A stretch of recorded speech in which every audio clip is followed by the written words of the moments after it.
మన good morning ధర్మవరంలో అంతగా చేస్తే మన పడాల్సింది ఏంది, నిందలు తప్ప వేరేది కాదు. ఇప్పుడు 2 సంవత్సరాలు అవుతాను.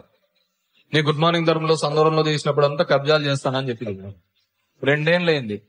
నువ్వు తిరిగినావు, మీటింగ్లు పెట్టినారు, ప్రతిదీ కలెక్టర్ ఆఫీస్ కి. 2 సంవత్సరాల్లో ఏ సందులో ఏడ కబ్జా చేసినా ఒకటన చూపించినారా?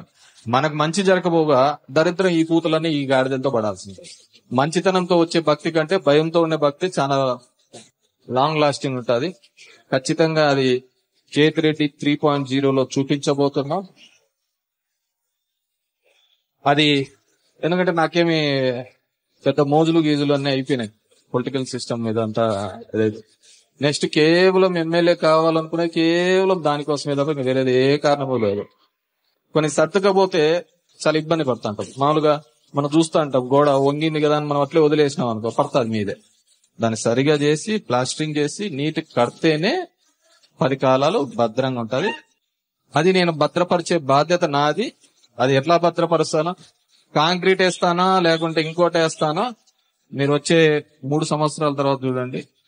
ఎందుకంటే మనకంతా జనవరి లెక్కే. ఇప్పటికి 2 జనవరిలో, లాస్ట్ జనవరి అవసరం లే, లాస్ట్ జనవరికి ఎలక్షన్ 3 వచ్చేస్తారు. ఇంకా మిగిలినది 2. కాబట్టి ఈ రెండిటికి కూడా మీరు పెట్టే కష్టాలు, మీరు బయలే అవాకులు ఏదుంటాదో చేసుకోండి. తర్వాత 3వ తరగతి కల్లా ఈ దీపావళి మళ్ళీ మీరు చేసుకుంటారో చేసుకోరో కూడా చూసుకునే పద్ధతి చూసుకోండి.